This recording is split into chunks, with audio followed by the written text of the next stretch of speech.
You think medieval winters were all cozy fireplaces and hearty stews? Think again. While you're picturing some Game of Thrones feast with roasted meats and flowing wine, actual medieval people were literally eating tree bark soup. I'm not exaggerating. Tree, bark, soup. The reality of surviving winter in medieval times would make Bear Grylls tap out. If you love history, weird stories, and questionable food choices, welcome to Food Storic. Hit subscribe before the dysentery hits. So picture this. It's December 1347. You're a peasant in northern England. The temperature has dropped below freezing and won't climb back up for 4 months. Your breath fogs in your own house because insulation hasn't been invented yet. And here's the kicker. There's no grocery store, no refrigerator, no canned goods. Everything you're going to eat until April was either harvested 3 months ago, or, well, let's just say creativity was mandatory, not optional. First things first, forget fresh anything. From November to March, if it wasn't preserved, pickled, salted, smoked, or dried, it didn't exist in your diet. The last fresh vegetable you saw was in October. The next one you'll see is in May if you're lucky. Your morning starts with breakfast, and I use that term loosely. If you're a peasant, you're looking at pottage, not porridge. Pottage. Think of it as whatever grains you had left. Barley, oats, maybe some rye, boiled into submission with water.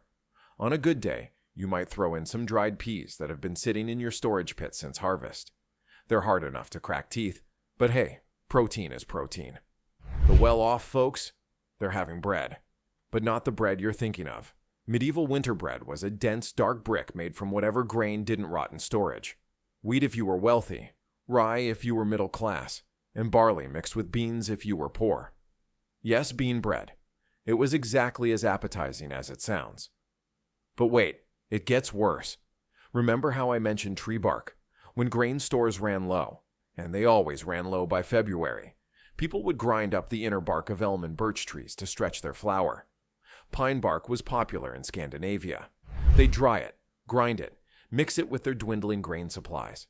The result tasted like eating a fence, but it filled your stomach. Now let's talk about meat. Or rather, let's talk about why you probably weren't eating any. See, here's what Hollywood doesn't tell you. Fresh meat in winter was basically impossible, unless you were nobility. Peasants couldn't afford to slaughter their animals in winter. That cow? She's giving milk. That pig? He's next year's bacon. Those chickens? They're your only source of eggs. So what meat were people actually eating? Preserved everything. Salt pork if you were lucky enough to have slaughtered a pig in November. And when I say salt pork, I mean pork that had been packed in so much salt it was basically meat jerky. You'd have to soak it for hours just to make it edible, and even then, it was like chewing leather. The real MVP of medieval winter protein was pickled herring. I know that sounds disgusting, but hear me out. Herring was cheap, abundant, and when pickled properly, could last all winter. They'd pack these fish in barrels of brine so salty your mouth puckered just looking at them. But here's the thing. That salt was precious. Salt cost a fortune. We're talking a week's wages for a pound. So that pickled herring, it was simultaneously the cheapest protein and stored in liquid gold. Speaking of terrible decisions, let's discuss beverages. You might think water, right? Wrong. Dead wrong. Literally. Winter water was even more dangerous than summer water. Frozen ground meant human and animal waste didn't filter properly. One sip of medieval winter water, and you're playing cholera roulette. So what did people drink? Ale. Everyone drank ale. And I mean everyone. Children drank small ale for breakfast. Workers drank regular ale all day. Even monks drank ale. But here's the thing. Medieval winter ale wasn't your craft IPA. It was thick, porridge-like, and barely alcoholic. Think liquid bread, which makes sense because that's basically what it was. Fermented grains with just enough alcohol to kill the bacteria. The rich folks drank wine, but even that was weird by our standards. They'd heat it up with spices, cinnamon, cloves, pepper, creating what they called hippocras. Why heat it? Because castles were freezing, stone walls, no insulation, and fireplaces that heated approximately 3 feet in front of them. Your wine would literally freeze if you didn't warm it up. Now here's where it gets really interesting. Vegetables. You're probably thinking there weren't any, right? Wrong again, but in the weirdest way possible. Medieval people had mastered preservation in ways we've forgotten. They had sauerkraut before it was cool. They fermented turnips, cabbage, anything that would submit to lactobacillus bacteria. But the real hero of winter vegetables was the humble turnip. I cannot overstate how important turnips were. They stored well in root cellars. They could be fed to animals or humans. They could be boiled, mashed, roasted, or fermented. Turnips were the Swiss Army knife of medieval winter survival. You ate turnip porridge for breakfast, turnip soup for lunch, and roasted turnips for dinner. On fancy days, you might get turnips mashed with some of that precious salt pork. Onions and garlic were the other vegetable survivors. They hung in braids from the rafters, slowly drying out but staying edible. By February, they'd be sprouting, but you'd eat them anyway. That weird green shoot coming out of your garlic? Bonus vegetable. Waste not, want not. Let me tell you about a dish that perfectly encapsulates medieval winter dining. Perpetual stew. This was exactly what it sounds like. A pot that never stopped cooking. You'd start it in October with whatever meat you could spare. Some root vegetables, herbs. Then every day you'd add something. Water, more turnips, a handful of barley, those questionable dried peas, maybe some cabbage that was only half rotten. The pot never emptied and never cooled. It sat by the fire for months, morphing into new flavor profiles as different ingredients went in. Tuesday's stew might taste completely different from Saturday's, but it was always there, always warm, always. Edible is a strong word. Let's say it was always available. For the wealthy, winter meant preserved delicacies. They had sugar-preserved fruits, which cost roughly the same as a small house. They had spices from the Far East, black pepper, cinnamon, ginger. 1 pound of ginger cost what a skilled craftsman made in a month. That's like spending $5,000 on spices today. The nobility also had access to fresh meat through the wonder of hunting. While peasants were gnawing on salt pork that could double as shoe leather, nobles were eating fresh venison. But here's the catch. Hunting was illegal for everyone except nobility. Get caught poaching a deer in winter? That's a hanging offense, literally choosing between starvation and execution. Which brings us to famine foods. Because let's be real, most winters involved at least 1 month where normal food ran out. This is when things got creative, in the worst way. Acorns ground into flour. Not terrible if you process them right, deadly if you don't. Horse chestnuts, which are not the same as regular chestnuts, and will absolutely poison you if not prepared correctly. People ate leather. I'm not making this up. They'd boil leather goods, shoes, belts, saddles, until they were soft enough to chew. It provided no nutrition, but it filled your stomach and tricked your body into thinking you'd eaten. In really bad years, they'd eat clay. Specific types of clay that wouldn't immediately kill you, mixed with whatever grain dust was left in the storage bins, baked into cakes that were essentially edible rocks. Your teeth would crack, your stomach would cramp, but you'd survive another day. Now let's talk about something historians don't like to mention. Pet consumption. Those adorable medieval cats and dogs. In a bad winter, they went from mouse catcher to meat source real quick. I know it's horrible. But when it's February, the grain stores are empty, and your children are crying from hunger, Mr. Whiskers starts looking less like a pet and more like survival. But here's the crazy part. Some medieval winter foods were accidentally brilliant. Take black pudding. They mixed pig's blood with oatmeal and fat, stuffed it in intestines, and created a protein-rich superfood. Disgusting, sure, but nutritionally dense and made from parts that would otherwise be wasted. Or consider head cheese. Not cheese at all, but all the bits from a pig's head, tongue, cheeks, brain, suspended in gelatin from boiling the skull. It sounds like a horror movie, but it was nose-to-tail eating before it was trendy. Every calorie mattered. The monastery diet was its own special kind of weird. Monks had religious restrictions layered on top of winter scarcity. No meat on Fridays, during Lent, or on the approximately 180 other fast days throughout the year. So they got creative with the definition of meat. Beaver tails. Those counted as fish because beavers swim. I'm not joking. Medieval logic dictated that anything that spent time in water was technically a fish. Barnacle geese. Fish, because medieval people thought they grew from barnacles. Puffins. Fish, because I honestly don't know, but apparently puffins were fish. The monks also perfected the art of ale brewing, creating strong ales that were basically liquid calories. When you're fasting from solid food, technically beer doesn't count. Some monasteries survived entire winters on bread and ale. The original liquid diet, except instead of losing weight, you got scurvy. Let's discuss the elephant in the room. Scurvy. Vitamin C deficiency was the winter murder that nobody saw coming. Fresh fruits and vegetables disappeared by November. By February, people's teeth were falling out, old wounds reopened, and general misery set in. The Vikings figured out the cure centuries before anyone else. They fermented cabbage into sauerkraut, preserving the vitamin C. They ate rose hips, one of the few fruits that stayed on bushes through winter. They even made pine needle tea. Yes, pine needle tea. It tastes exactly like you'd expect, like drinking Christmas. But it prevented scurvy. Meanwhile, in medieval England, people just died of scurvy. A lot. It wasn't until way later that someone figured out, hey, maybe we need vegetables that aren't boiled into oblivion. The spice trade was winter's saving grace, and economic disaster rolled into one. Spices didn't just make terrible food taste better. They were medicine. Cloves for tooth pain, cinnamon for digestive issues, ginger for nausea from eating questionable preserved meats. But the prices. Oh man, the prices. Adjusted for inflation, we're talking $500 for a pound of black pepper, $1,000 for cinnamon. Saffron. Don't even ask. It was literally worth more than gold. The spice rack in a wealthy medieval kitchen was worth more than most people's houses. This created a whole black market in fake spices. Ground-up local roots dyed to look like ginger. Random tree bark sold as cinnamon. Sawdust mixed with real pepper to stretch it. Food fraud isn't modern. Medieval people were cutting their oregano with random leaves, too.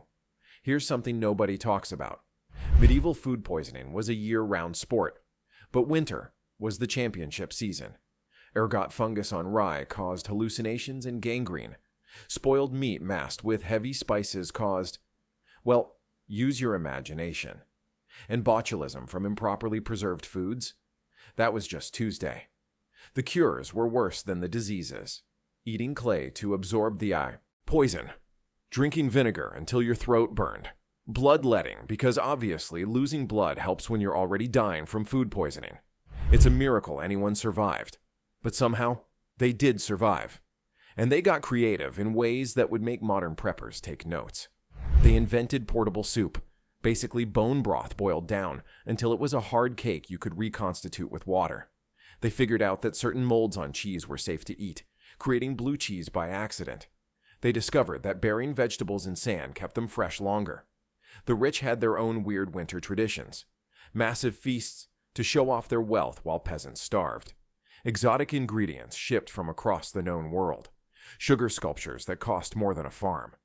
Peacocks redressed in their own feathers after cooking. Because nothing says, I have too much money, like eating a bird wearing its own outfit. But even the wealthy couldn't escape winter completely. Their stone castles were basically walk-in freezers. Wine froze in goblets. Ink froze in inkwells. They slept in beds piled with furs and still woke up to frost on their breath. All the spiced wine in the world couldn't warm a drafty castle in January. The social rules around food got weird in winter, too. Hospitality was sacred, because turning someone away meant potential death. But it was also limited because resources were finite. You'd share your perpetual stew with a traveler, but you'd water it down first. Christian charity met cold economics at the dinner table. Fast days were especially brutal in winter. Imagine being told you can't eat meat, eggs, or dairy, when those are the only proteins that survive preservation. Fish on Friday sounds reasonable until you realize the only fish available is pickled herring so salty it makes your eyes water, or dried cod that's been hanging in the rafters since September and now has the texture of wood. Food storage was its own adventure. Root cellars that flooded, grain stores that attracted rats, meat safes that weren't safe from hungry neighbors. They'd bury barrels of preserved food and pray they could find them again under the snow. X marks the spot where we buried the turnips. Doesn't work when everything is white. The lengths people went to for fresh food in winter would make doomsday preppers blush. Keeping chickens inside for warmth and eggs, growing sprouts on windowsills, maintaining sourdough starters like their lives depended on it. Because they literally did. That bubbling crock of fermented flour was the difference between bread and starvation. Let me tell you about winter cheese. By February, the cheese made in autumn had aged into something special. We're not talking artisanal aged cheddar. We're talking cheese so hard you needed an axe to cut it. Cheese that had developed its own ecosystem of molds and possibly sentience. But protein was protein, so you scraped off the fuzzy bits and ate it anyway. The medieval whale industry was winter's weirdest success story. When whales beached themselves, it was like winning the lottery. Hundreds of pounds of meat and blubber that could be preserved. Whale oil for lamps. Bones for carving. The catch: butchering a whale in winter on a frozen beach with medieval tools. It was a race against time, weather, and other hungry humans. But here's the most insane part. Some people preferred winter food. Seriously. Rich merchants would preserve foods in winter style year-round. Pickled everything, salt-cured meats, fermented vegetables. What started as survival became cuisine. Those disgusting preservation methods, they created flavor profiles we still crave today. Think about it. Sauerkraut, kimchi, aged cheese, cured meats, pickles. They all started as, how do we not die in winter foods? That charcuterie board you paid $30 for? That's medieval winter survival laid out fancy. Your craft beer? Descendant of thick winter ale. That sourdough bread trend? Medieval necessity. The real miracle wasn't that people survived medieval winters. It was that they maintained any sort of culture while doing it. They told stories around fires fueled by dried cow dung because wood was too valuable to burn. They celebrated holidays with feasts of turnip variations. They sang songs about better times while gnawing on rock-hard bread. Spring must have felt like resurrection. That first green shoot poking through the snow. The first egg from chickens that survived. Fresh milk from cows that made it through on straw and prayers. After months of brown and gray foods, that first spring green must have tasted like hope itself. The psychological impact of winter food can't be overstated. Seasonal depression wasn't just from lack of sunlight. It was from eating the same 3 foods for 4 months. The color beige became flavor. Salt was the only seasoning. Texture variety ranged from mush to leather. But humans adapt. They created community around shared suffering. Feast days weren't about abundance. They were about breaking monotony. Adding an extra turnip to the perpetual stew was cause for celebration. Finding a stash of forgotten apples in February was better than Christmas. The class divide was never more obvious than in winter. While nobles complained about their venison being too gamey, peasants were calculating how many acorns they could eat before kidney failure. While the wealthy debated wine vintages, the poor were fermenting anything that would produce alcohol and kill bacteria. Here's a fun fact. Medieval winter killed more people than medieval warfare. Seriously. All those dramatic movie battles. Statistically less dangerous than February in a bad harvest year. Starvation, scurvy, food poisoning, and general malnutrition were the real killers. The Black Death gets all the press, but winter famine was the consistent population control. The transition to spring eating was its own challenge. After months of our preserved foods, fresh vegetables could actually make you sick. Your digestive system forgot how to handle fiber. People would gorge on spring greens and spend days regretting it. But after a winter of salt pork and turnips, explosive diarrhea from fresh lettuce probably seemed worth it. What really gets me is the ingenuity. These people figured out fermentation without understanding bacteria. They preserved foods without refrigeration. They survived on calories we'd consider poverty level, while doing manual labor that would break modern humans. They were built different, literally.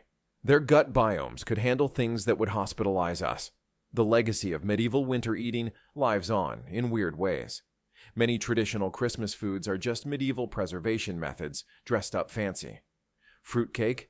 That's medieval, how do we make fruit last technology. Mulled wine? Medieval, our castle is freezing solution. Ham?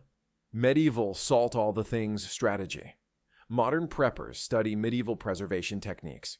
Fermentation workshops teach thousand-year-old methods.